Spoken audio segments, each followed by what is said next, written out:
trouble. Turn number 4, Richard Petty's car goes airborne, end over end. There's 2 or 3 other cars into it.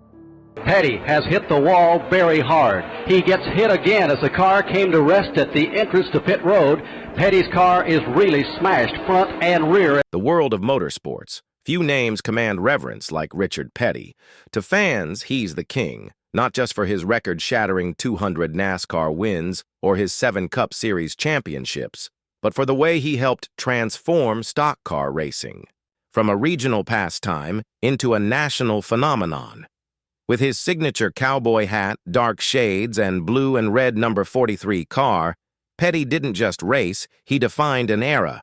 But behind the fame, beyond the cheering crowds and winners' circles, lies a space few have ever entered.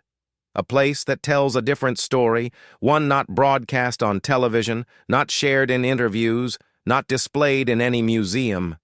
It's Richard Petty's private garage in Level Cross, North Carolina.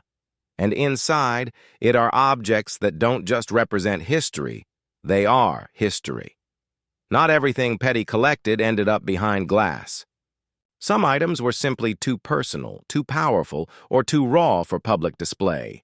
Over the years, he set certain things aside: a race-worn fire suit, an old carburetor from a near-fatal race, crates of handwritten notes, fan letters, and pit strategies. Cars that haven't been touched since their last lap decades ago. These weren't just relics. They were reminders of the grind, the glory, the risks, and the heartbreaks that shaped a life on the edge of speed. What makes this garage unique isn't the value of the contents, though that's staggering. It's the secrecy, the intentional silence surrounding it.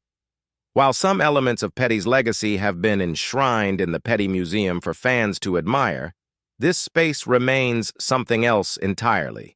A private archive, a time capsule, a vault of legacy known only to close family and a few trusted crew members. And now, for the first time, we're opening that door, not to gawk, but to understand what it means when a man who gave the world everything chose to keep this to himself. To understand what's inside Richard Petty's private garage, you first have to understand the man who filled it. Richard Petty wasn't just a driver. He was, and still is, the face of American stock car racing. Known simply as the King, his career statistics remain untouchable. NASCAR wins, 7 Cup Series championships, more than 700 top 10 finishes. In the high-speed, high-risk world of motorsports, Petty didn't just compete, he dominated. But numbers alone don't capture his impact. Petty built an empire in Level Cross, North Carolina.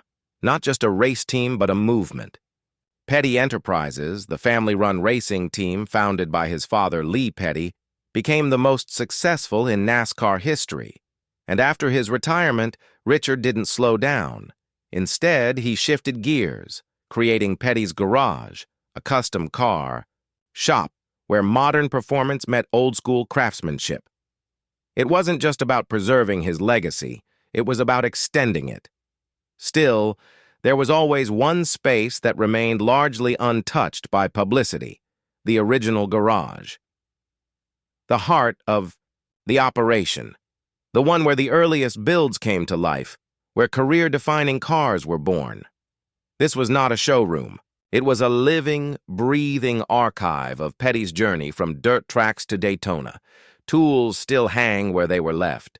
Old tires marked with lap times in grease pencil line the walls. It's a garage where time doesn't seem to move. Most visitors to the Petty compound never see it. It's off limits during tours, and even many employees have never stepped foot inside. Why? Because for Petty, it's not a place to celebrate the past. It's a place to remember it, quietly, personally, as it happened. And in that silence, you will find the truth of his legacy, not in trophies, but in what he chose to keep hidden, and what those things still mean. Inside that sacred space sits a treasure trove, not just of racing history, but of American sports heritage. And unlike a curated museum, these objects haven't been polished or staged. They've been left as they were, as if Richard just stepped away for a moment. The first thing you notice, the original number 43 Plymouth Superbird, unrestored, untouched, still wearing its battle scars from the track. Tire debris stuck to the undercarriage, the faint scent of burned oil lingering from its last race day. The Superbird isn't just a car, it's a symbol of dominance, a machine that was built for speed, but preserved for meaning. Next to it, a 1957 Oldsmobile, the very first car Richard ever raced, built by hand with his father Lee. It's crude, it's rusted, it's beautiful, because it marks the beginning, the ignition of a career that would span decades. Few people even knew it still existed. Fewer still have seen it with their own eyes. But the surprises don't end with the cars. Crates, stacked along one wall, are filled with handwritten pit notes and setup logs from the 1970s. Scribbled in pencil, they reveal everything, from tire pressures to fuel load decisions. Even notes on rival drivers' weaknesses. These are notebooks of a tactician, not just a driver. And in one corner, half covered by a dusty tarp, sits a custom-built race simulator, an analog beast Petty used in the 1980s to mentally visualize laps before race day. No screens, just mechanical resistance and a driver's instincts. There are even early NASCAR trophies and plaques tucked away, some buried under tarps or shelves. Many haven't been seen publicly in decades. These are not display pieces. They're keepsakes, held onto not for show, but for soul.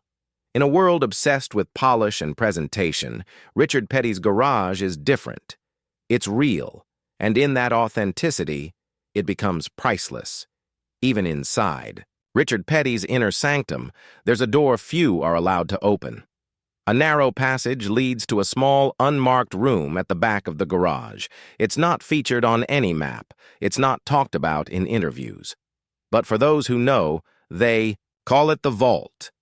What lies behind that door has been the subject of whispered stories for years. According to a handful of former Petty Enterprises employees, the room contains some of the most personal and painful artifacts from Richard's career.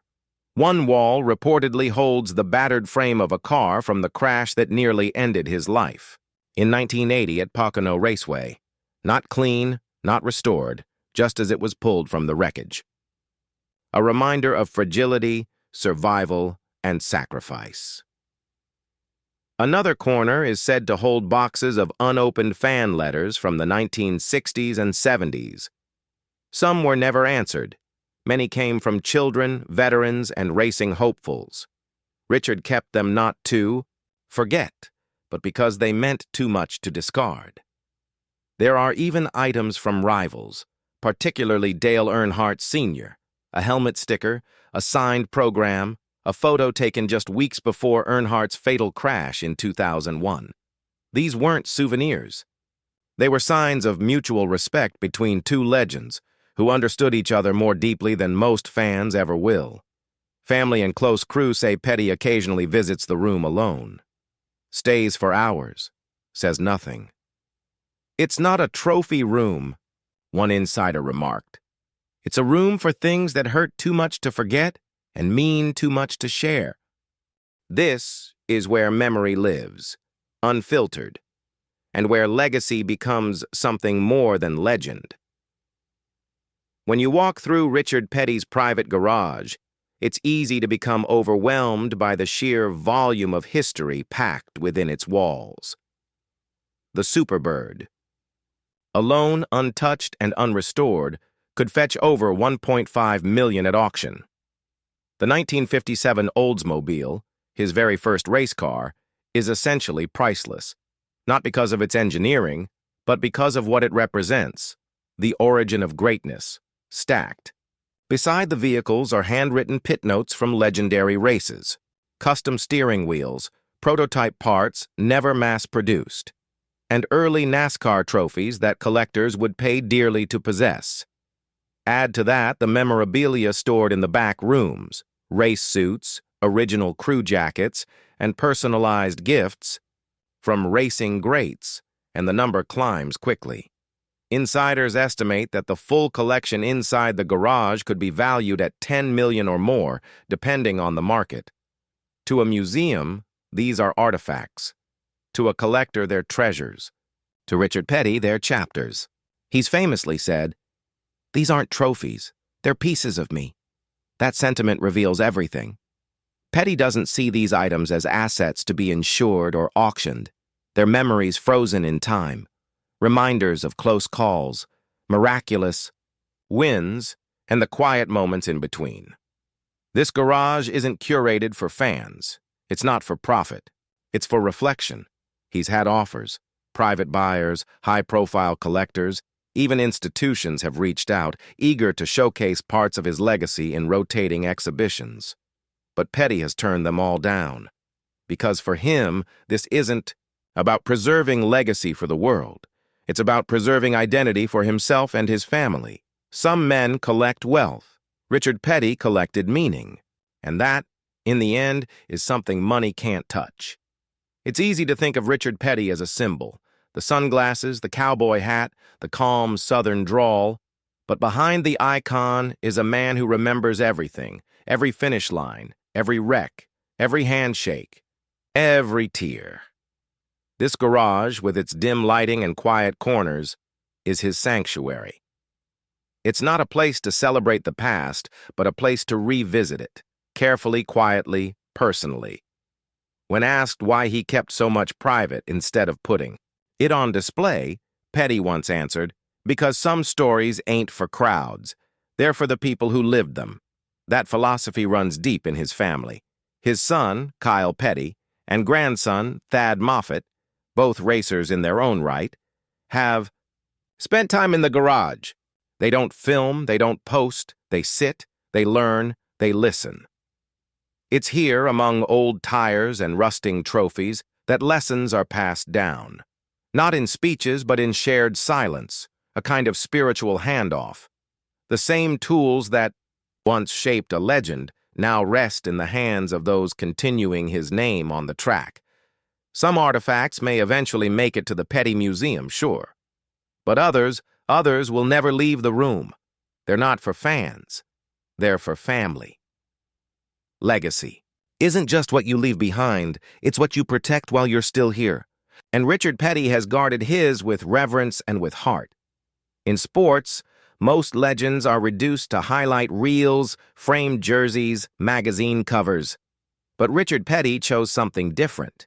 He didn't just preserve his career, he preserved his memories with all their grit, pain, and glory intact. This garage, private, dusty, sacred, is more than a collection. It's a living archive of a man who refused to forget what it took to become great. It's where a scuffed helmet still smells like burnt rubber and fear, where a handwritten race setup still has smudges from sweat, where the shadows cast by championship. Cars still move when the door opens.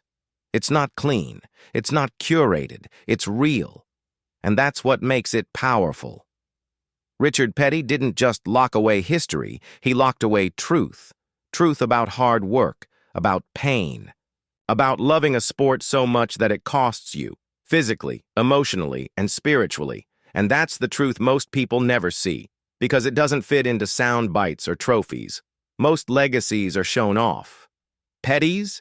He hid it in plain sight, in a garage where the world isn't invited, but the stories live on. Every item in Richard Petty's private garage tells a story. But the stories aren't neatly labeled or explained. They're embedded in the things themselves, in the rust, the dust, the dents, and the oil stains. It's the kind of history that doesn't need a plaque. You just feel it. Take the fire suit, folded, carefully on a shelf, still carrying the sweat from a sweltering race day in Talladega. Or the steering wheel, marked with gouges from a tense finish at Martinsville. Even the smell of gasoline soaked into the concrete seems to whisper of races past. In a corner, there's a seatbelt cut loose from a car after a brutal crash, saved. Not as a souvenir, but as a reminder of survival. These aren't artifacts. They're echoes. Echoes of the risks taken, the heartbreaks endured, the victories that came not just with a checkered flag, but with blood and grit and prayer. And for Petty, every object kept was a choice, a decision to remember something specific, a moment of fear, a breakthrough, a friend lost. A lesson learned the hard way. In one tool chest drawer, there's a wrench with the initials LP etched in the handle. Lee Petty's, his father's. It's been used so often the letters have started to fade, but Petty keeps it close, not to honor the memory, but to hold on to it. In Richard Petty's world, steel doesn't just build cars, it holds emotion. And in this garage, every nut and bolt carries the weight of a life lived in the fast lane. Richard Petty's public legacy is loud, the roaring engines, the screaming fans, the cheers at victory lane, but his real legacy lives in silence. In the stillness of that garage where no cameras roll and no interviews are conducted. Most people think legacy is about what you give away. But for Petty, it's about what you choose to hold on to. He spent his life not just building a name, but protecting the truth behind that name. That's why the garage isn't open to the public. That's why the locked room stays locked. It's not secrecy, it's sacredness. You can't package that kind of meaning. You can't polish it for display. Because it's not for the world. It's for the people who were there. For the hands that held the wrenches, the shoulders that carried the weight, and the hearts that broke when the race didn't go their way. It's for his family, for Kyle, for Thad, for the next generation, who won't just race under the Petty name, they'll inherit everything it cost to build it. The garage may never be open to the public, and that's okay. Because its power isn't in being seen. It's in being remembered by the right people, in the right way. Petty didn't build his legacy to be admired. He built it to be lived, and this garage is where it still lives, untouched, unfiltered, and eternal. In today's world, where legacy is often turned into branding and history is polished until it loses all its meaning, Richard Petty did something extraordinary. He kept it real. He didn't lock away his garage to hide it. He locked it to protect it. Because legends fade when they're turned into entertainment. But when they're kept sacred, when they're guarded like memory instead of monetized like merchandise, they endure, and that's what Petty understood better than anyone. He could have sold the Super Bird, auctioned the tools, filmed a documentary inside the garage, but he didn't. He chose something quieter, something more lasting. A door closed, a light left off, a life remembered, not through applause but through presence. The next time you hear his name, think not just of the wins or the hat or the number 43. Think of what lies behind that. Garage door in level cross. The place where the king still walks, still remembers, still whispers to the machines that carried him into legend. He didn't just leave behind a legacy. He built a garage where it still lives, quietly, powerfully, forever. For some, the race ends at the checkered flag. For Richard Petty, the real story began when the track went silent.